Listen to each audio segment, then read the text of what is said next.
Assalamualaikum warahmatullahi wabarakatuh. Selamat sore teman-teman semuanya.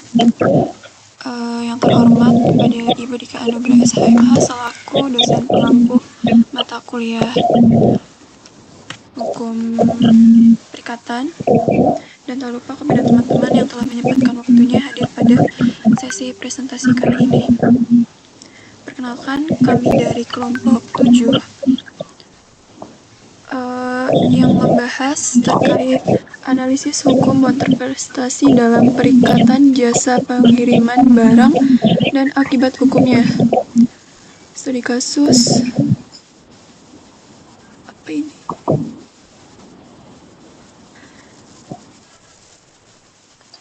Langsung saja, anggota kelompok, saya sendirian Nini Gaitsa sebagai moderator, kemudian ada ICT Nurhaliza sebagai narasumber, dan Diana Tasya sebagai presentator.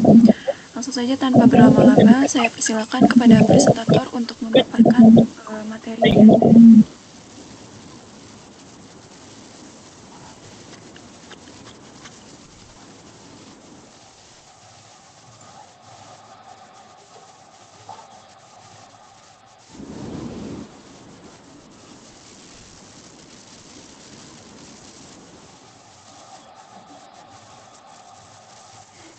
Ada saudari Ida, dipersilahkan.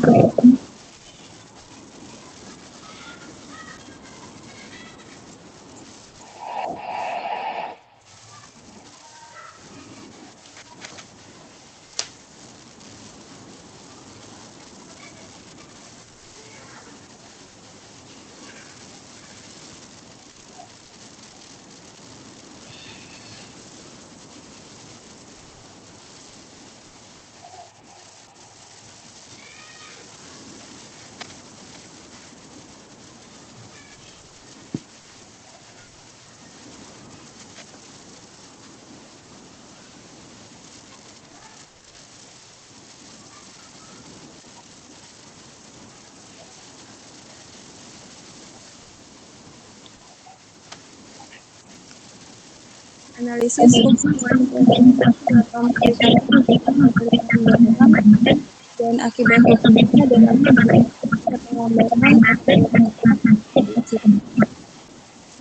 pendahuluan perkembangan usaha ini berdasarkan dari kegiatan pengiriman barang dari segala bentuk fungsional maupun perusahaan ekspedisi penyedia jasa pengiriman memiliki peran penting dalam mendistribusikan barang dari tempat lain.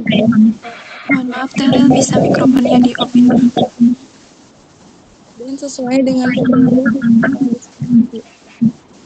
Dalam praktiknya perusahaan ekspedisi terdekat dalam sebuah hubungan hukum yang disebut yaitu hubungan hukum antara dua pihak ekspedisi, di mana salah satu pihak tersebut menuntut sesuatu dan pihak lainnya wajib mematuhi kewajiban tersebut. Hasil dan pembahasan dalam KUH Perdata kontestasi terjadi jika pihak dalam perjanjian menghalangi melaksanakan kewajiban yang diperjanjikan dalam konteks jasa pengiriman. Perusahaan ekspedisi terikat perjanjian untuk mengirimkan barang secara tepat waktu. Kegagalan dalam kewajiban ini mengakibatkan kerugian bagi konsumen dan dapat berdasarkan pasal 12 43 KUH Perdata. Selain itu, Undang-Undang Perlindungan Konsumen Nomor 8 Tahun 1999 memberikan dasar tambahan bagi konsumen untuk menuntut kompensasi baik material maupun imaterial. Salah satu studi kasus konkret yang dapat dijadikan contoh adalah perkara antara PT Digital Commerce Indonesia melawan PT Andi Arta Mujijat atau Ninja Express dalam perkara nomor 151 Perdata tahun 2020 Pengadilan Negeri Jakarta. PT menuntut ganti rugi akibat Ninja Express gagal menyetorkan hasil penjualan dari sistem COD. Hakim menyatakan Ninja Express telah melakukan prestasi dan memerintahkan pembayaran ganti rugi sebesar lebih dari 1,3 miliar. Persoalan wan prestasi dalam sektor jasa logistik tidak hanya berdampak secara hukum, tetapi juga pada reputasi perusahaan.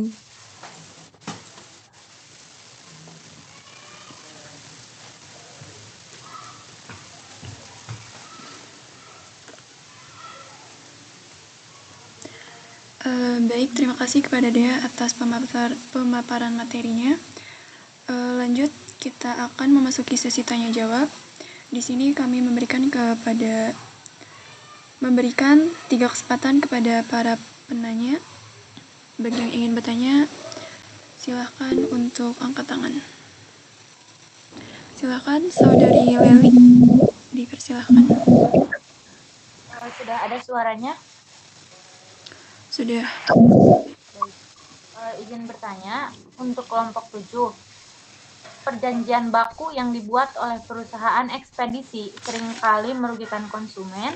Bagaimana seharusnya pemerintah atau lembaga perlindungan konsumen berperan aktif dalam menyeimbangkan kedudukan para pihak dalam perjanjian jasa pengiriman barang? Terima kasih. Apakah ada lagi? Silakan Saudari Adila.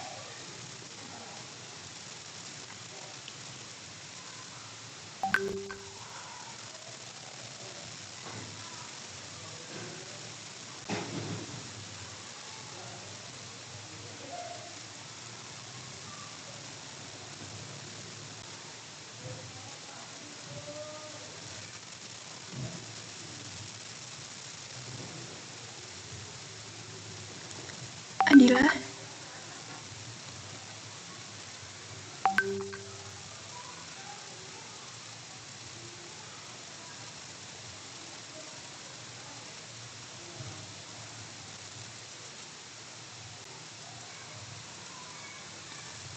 Baik, atau mungkin teman-teman yang lain ada yang ingin bertanya enggak?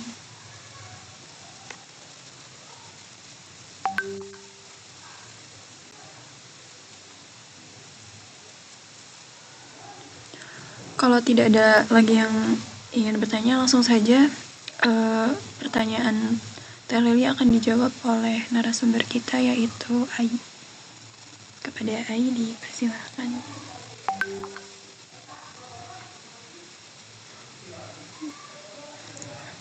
Baik, sebentar.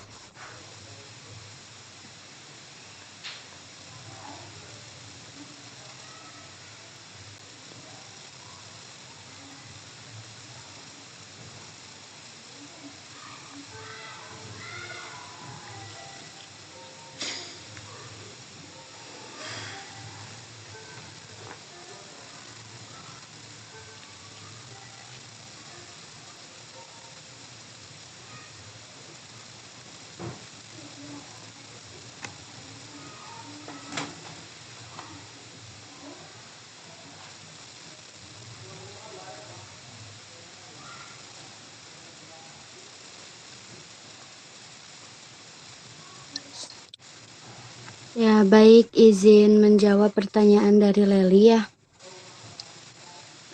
Jadi begini, perjanjian baku itu biasanya seperti formulir atau syarat-syarat yang udah jadi dari perluasan ekspedisi.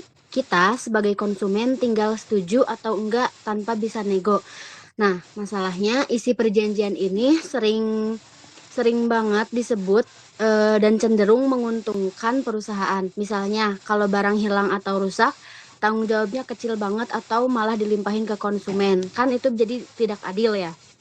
Nah, supaya kedudukannya seimbang antara konsumen dan perusahaan, pemerintah atau lembaga perlindungan konsumen seperti BPKN atau YLKI perlu turun tangan dengan beberapa cara, yaitu membuat aturan yang jelas dan tegas, mengawasi isu perjanjian baku, melakukan edukasi kepada konsumen,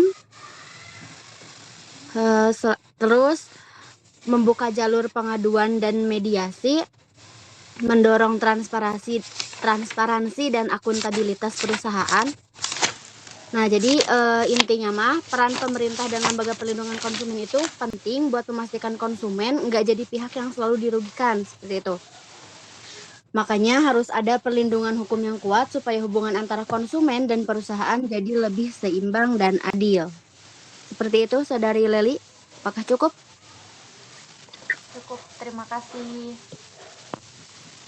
Baik, sama-sama.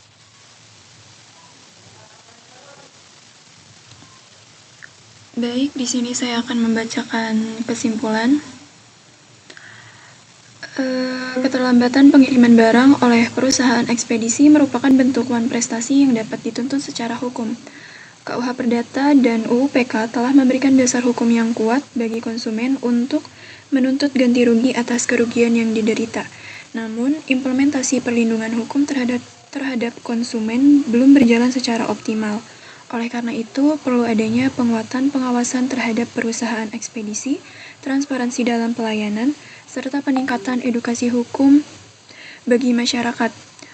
Konsumen juga harus memahami hak-haknya agar dapat memperjuangkan kepentingannya melalui jalur hukum yang tersedia, baik melalui pengadilan maupun melalui Badan Penyelesaian Sengketa Konsumen. Baik teman-teman semuanya, presentasi dari kelompok 7 telah selesai. Kami tutup. Kurang lebihnya mohon maaf. Wassalamualaikum warahmatullahi wabarakatuh. Dilanjut presentasi kelompok berikutnya.